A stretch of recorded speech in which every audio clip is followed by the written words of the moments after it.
Diaľničný obchod Bratislavy, D4, čo je skvelé, hlavné mesto ho potrebuje. Zlá správa je, že to v tejto chvíli vyzerá tak, že z neho bude najdlhší slovenský tunel, 30-ročný. Hlavné mesto ten obchod potrebuje a bratislavské satelity veľmi akutne potrebujú R7. Sieť úsilie o ich rýchle vybudovanie podporuje a bude podporovať. Viacero faktorov ale naznačuje tomu, že táto vláda fakt nevie urobiť nič veľké iba pre ľudí, nech to majú a využívajú, ale vždy potrebuje dať na tom niekomu nekresťansky zarobiť. Náklady na financovanie majú dosiahnuť 4,3 miliardy eur. Už 11. novembra 2014 vláda zaradila do zoznamu projektov na financovanie cez Junckerov fond aj D4. V štúdii uskutočniteľnosti, ktorá bola dokončená o 2 mesiace neskôr, však ministerstvo dopravy túto možnosť absolútne ignoruje a rovnako tak ignoruje možnosť financovania D4 cez podobný národný projekt Slovak Investment Holding, Slovenský investičný holding. Všetko nasvedčuje tomu, že to robí preto, aby výnosnosť privátneho kapitálu bola čo najvyššia. Ešte raz, vláda vie o Junckerovom fonde a D4 je v zozname projektov na financovanie cez Junckerov fond. Takisto je tu možnosť cez Slovenský investičný holding. A to, že tieto možnosti ministerstvo dopravy v tej štúdii uskutočniteľnosti ignoruje, nijako neprepočítava,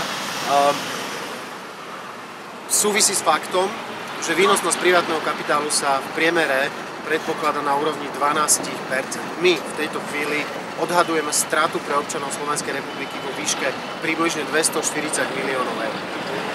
Môj osobný názor je, že ani Junckerov fond, ani Slovenský investičný holding v štúdii uskutočniteľnosti nie sú preto, lebo by tieto možnosti zabránili konkrétnym sponzorom Smeru zarobiť na financovaní D4 a R7 cez investíciu ich vlastných peňazí.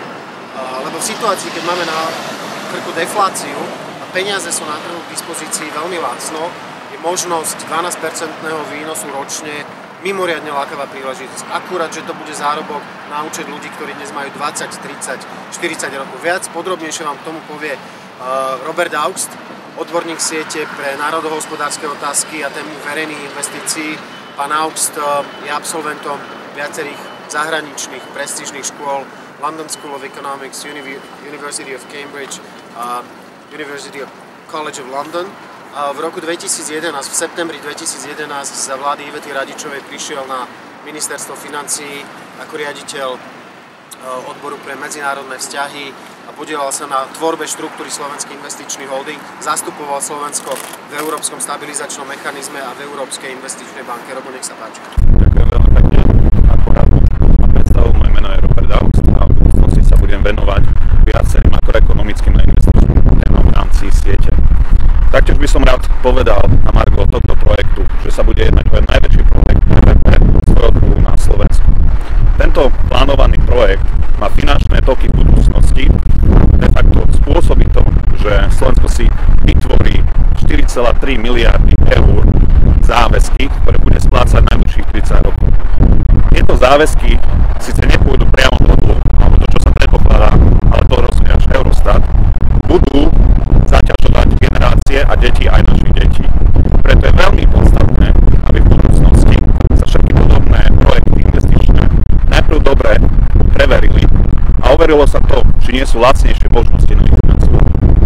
Jednou z takýchto možností, ako to už spomenul, Junckerov fond, do ktorého aj samotná D4 bola zaradená, a to v novembri. Taktiež môj projekt, na ktorom som sa podielal vo veľkej miere Slovenský investičný holding, alebo tzv. Slovak Investment Holding, môže priamo ušetriť skoro 240 miliónov eur, čo je približne rovnaká suma, ako chce táto vláda dať za novú nemocnicu v Bratislave. Čiže chceme vyzvať vládu týmto, aby štúdiu, tak ako zverejnilo ministerstvo dopravy, bola doplnená, prepracovaná a aby sa nestávali kroky, ktoré povedú tomu, že 4,3 miliardy je zhruba suma, ktorú môže v budúcnosti Slovensko použiť pri iných investíciách, či už do infraštruktúry, diaľnic, ciest, školy, nemocnice a podobne.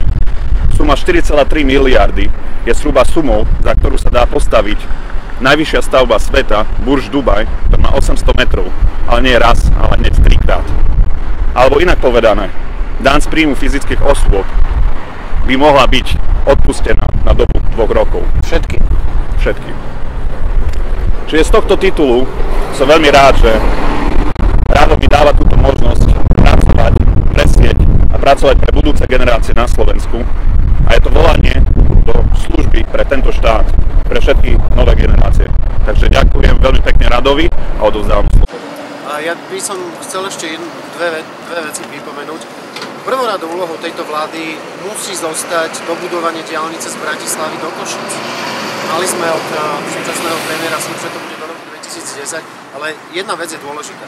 Každý mesiac meškania s dobudovaním diaľnice Bratislava-Košice znamená veľmi konkrétnu a priamu stratu na príjmoch rodín z východného Slovenska. Tá infraštruktúra, respektíve nedostatok tej cestnej infraštruktúry ohrozuje rodiny žijúce na východnom Slovensku a znižuje im príjmy. To isté platí pre R2 na Hornej Nitre. A k tej celkovej téme PPP projektu, pozrite, dneska si 20-ročné peniaze Slovensko požičiava na trhoch za 3,6%. Nie je absolútne mysliteľné, aby sme v tejto situácii predpokladali výnos privátneho kapitálu na úrovni 15%. Ono to musí mať nejaký strop. Čiže jedna z vecí, ktoré budeme žiadať, je zastropovanie výnosu privátneho kapitálu na týchto projektoch. 8% sa javí v tejto chvíli ako tá horná hranica, ale poďme sa o tom baviť. A druhá vec, zajtra bude na vláde D4, aspoň predpokladám, že to bude v programe. To, čo vláda musí zajtra urobiť, musí okamžite, je dať prerobiť štúdiu uskutočniteľnosti bez nákladov pre občanov Slovenskej republiky. Malo to tam byť, nie je to tam, treba to prerobiť, tak aby tam boli zohľadnené možnosti, ktoré naozaj môžu ušetriť občanom Slovenskej republiky.